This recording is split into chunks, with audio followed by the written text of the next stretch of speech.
Ilang mga video ang nakita sa social media na ibinahagi nga ng aktres at singer na si Vina Morales na kung saan isa siya sa mga invited na guests sa nakaraang 26th birthday ni Barbie Imperial.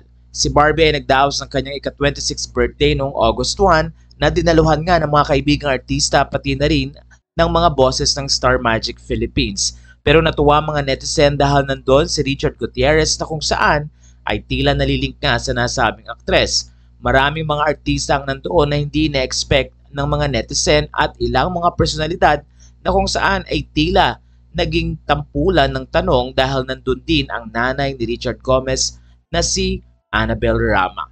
Spotted din ang asawa ni Angel Locsin na si Neil Arce pero wala doon si Angel Locsin.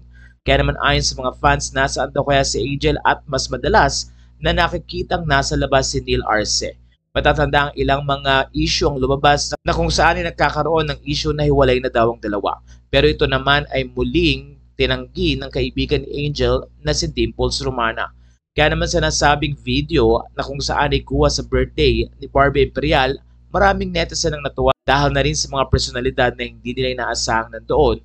Pero ayon din sa mga fans, ito ay ang mga close friends ni Barbie Imperial na kasama niyang nagdaos ng kanyang birthday.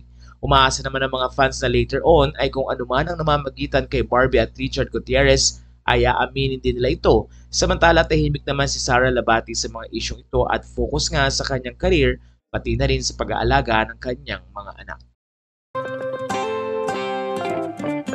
Okay.